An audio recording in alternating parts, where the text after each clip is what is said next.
Hi kids, Michael McJunkin here, and I'm going to read aloud another Disney Bedtime favorite. And today I'm going to be reading 101 Dalmatians, Detective Lucky. So, let us begin, shall we? A blustery wind was blowing outside, but the Dalmatian puppies, all 99 of them, were snug and cozy in their new house. The puppies crowded around Nanny, who was reading them a bedtime story. Lucky loved bedtime stories. He especially loved ones about detectives. He wished he could be a detective. When Nanny's story was over, Pongo and Perdita tucked the puppies into bed. But Lucky wasn't tired, not even a little bit. He couldn't stop thinking about all the mysteries that he would solve if he were the detective. One by one, the other puppies drifted off to sleep. Soon, Lucky was the only one still awake. Suddenly, his ears twitched. What was that strange sound? Lucky bolted upright. Maybe this was it. The mystery that he had wished for. Maybe the sound was a clue. Lucky carefully climbed out of bed. His parents were in the living room with Roger and Anita. No one would notice if Lucky slipped through the doggy door. He could go outside, find some clues, crack the case, and be back before anyone would even know he'd left. Lucky scampered outside. He looked around. He had never been outside or alone at night.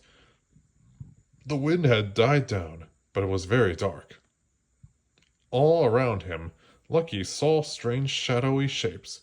Lucky thought about going back inside, but he knew that a true detective would solve his case no matter what. If he wanted to be a detective, he'd have to go on, dark or no dark. Lucky sniffed the air. An unfamiliar smell made his nose twitch. Maybe it was another clue. Lucky had pressed his nose to the dirt, and sniffed again. There it was, the same smell. His tail wagged as he followed the scent into the woods. This is exactly what a real detective would do, Lucky thought eagerly as he tracked the smell to a hollow log. Lucky poked his head into the log to see what was inside, and found two spooky eyes staring back at him.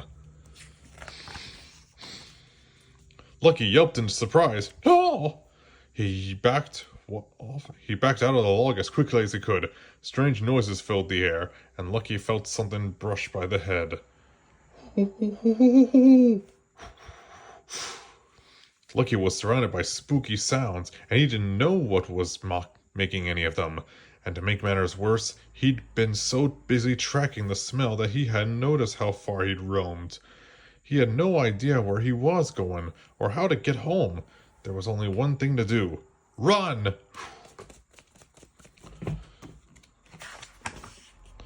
Lucky raced through the forest, ducking under branches and leaping over rocks. When the trees began to thin, he charged forward, running faster and faster until, wham! He knocked right into something. In a flurry of fur and tails and hisses and growls, Lucky and the strange tumbled over and over and over. Then the puppy heard a familiar voice.